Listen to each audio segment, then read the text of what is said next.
Gamers, I am back with another versus video. This time, it is game developers versus gamers. My last video was Sweet Baby Inc. versus gamers, and I'd like to thank everyone who supported it. It was my first video, and it did way better than I was expecting, but I'm glad it did good because we need to bring all the attention we can towards these awful and negative practices in the gaming industry right now. I'm bringing attention to this situation because I've been seeing a lot of game devs talking shit and saying gamers aren't smart enough to understand what their jobs consist of and how games are supposed to be made. I don't know why these developers have gotten so cocky all of a sudden, but I'm sure it has to do with Sweet Baby Inc. situation and GDC 2024 just went down in California.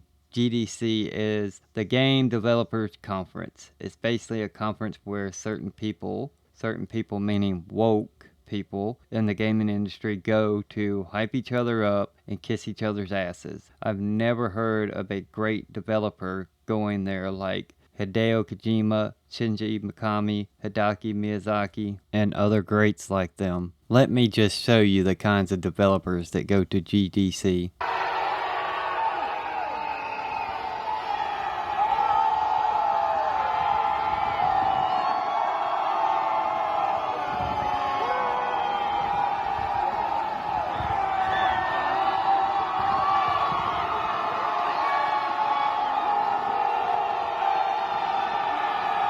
That was a clip from GDC of developers screaming against Gamergate, the patriarchy, and the game industry. These are the people that have been calling gamers stupid lately. Yeah, we are the stupid ones, let me tell you. Here are some tweets I came across from some developers. The first is from John Ebinger, and he is calling out Elon Musk for not knowing how game development works. Is this developer that delusional to believe Elon Musk, the guy who founded PayPal, SpaceX, Tesla, and redeemed Twitter, doesn't know how game development works? My God, these people are so delusional and narcissistic.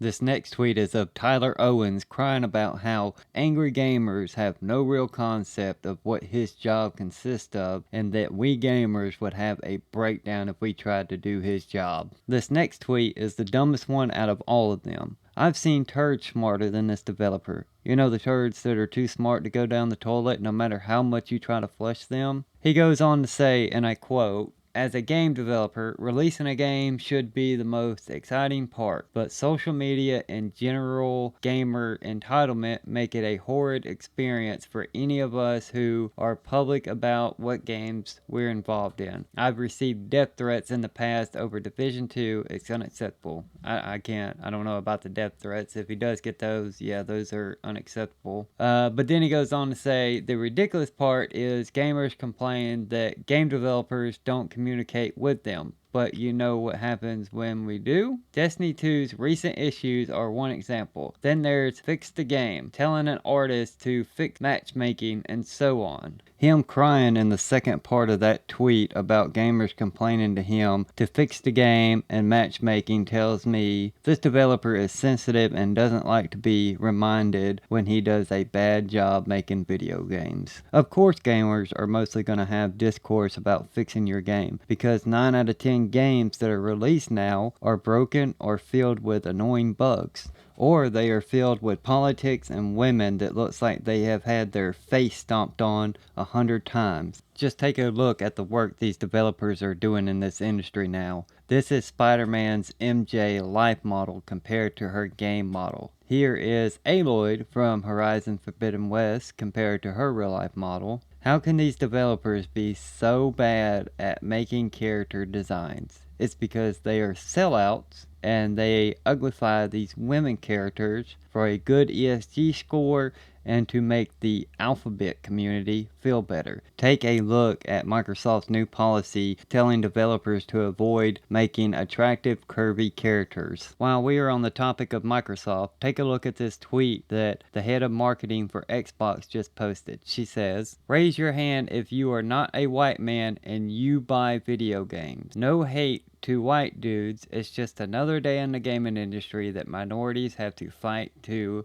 prove they exist. Here's another tweet I came across while editing this video and had to add it in. This is Katie. Katie tweeted saying how much she hates gamers and was being racist as well. Katie was just hired on at Compulsion Games, which is owned by Xbox now. Xbox just took 2 massive L's back to back. What do you think both of these people did after making these posts? You got it. They deleted them and went into protected mode. Figures. Alright, now on to the positive and informative examples to prove to these developers that gamers are far from stupid and know way more than these developers could ever realize. The first example is so awesome and unbelievable, it made headlines on major news sites and heard around the world. The example in question is a 13-year-old that goes by Blue Scooty. Take a look at this news clip. Well, it took nearly 35 years, but a 13-year-old Oklahoma boy has become the first human to beat the original Tetris game. Check this out. His name's Willis Gibson. He was live streaming his record-setting 38-minute game. He reached an unheard of level 157 when the game could no longer keep up with him and crashed. Oh my God! The reaction is the best part. So the crash, or true kill screen, has only been achieved in the past and only been achieved with the use of artificial intelligence. Humans win! This gamer accomplished something thought to be impossible. Thought by everyone that computers could be the only thing possible to accomplish it. But this passionate gamer made the impossible possible through passion and discipline. He actually figured out how the game works and did the impossible. For my next example of intelligent gamers, I'm going to show you this short clip that explains way better than I can what is happening in these next clips. So how do zips work? Zips can be created by aligning some part of the walking animation with blocking. The idle block animation loops, and during this happening, a zip can occur when some part of the walking animation is aligned with the moment the idle block animation loops. Basically, it happens when pressing walk at the correct moment after holding block. To get the best possible outcome, which means getting a long zip, first requires a player to have stable 16.6 millisecond frame times. To set up the actual zip, player then needs to hold block and walk, and after a window of 129 to 135 frames, press a movement key during a window of 4 to 10 frames, and release this on the 139th frame. The movement key needs to be input roughly when the blocking animation loops. Zips are not affected by armor, but the clips I'm about to put up show how speedrunners figured out how to manipulate the frames in the game to do amazing glitches to beat the game as fast as possible. This gameplay is of Distortion 2. He is one of the top speedrunners in the world. He's actually achieved multiple world records. Oh my God, it worked. It's a goddamn miracle. You ain't seen nothing like my brother.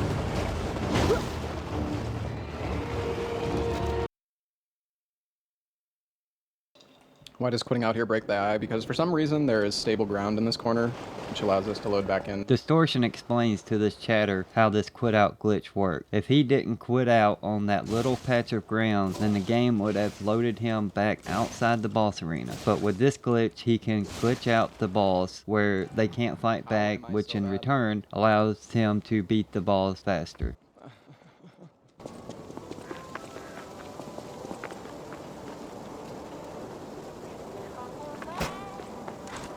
He will be able to skip a huge portion of the game now that he is glitched outside the map.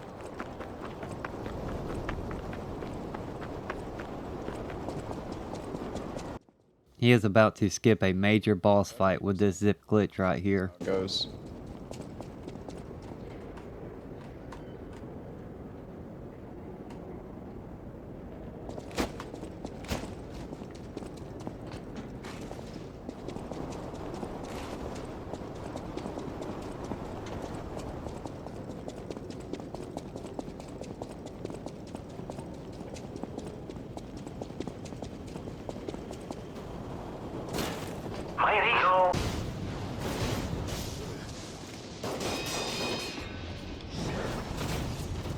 Come on. Yes! Oh my God, is that it? Oh my god. Yo, we're done! Oh my god, we're done! Alright, hold on, I need to get the last death blow. Oh my god! Done. Done. Done. Done.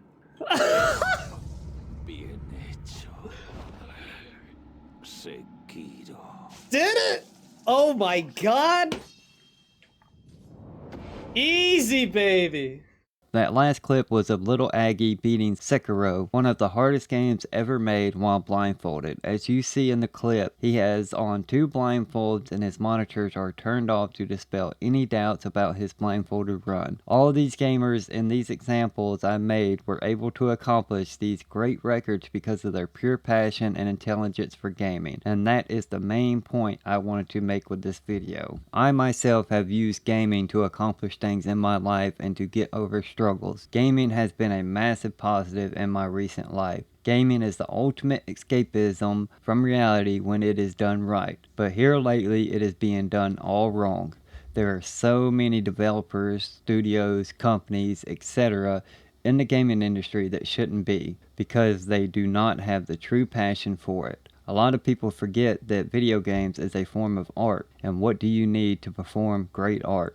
Passion. If you enjoyed this video, please like, subscribe, and share to remind as many gamers as we can that gaming is a massive privilege and we need to do everything we can to preserve that for every future generation to enjoy and to become passionate about it.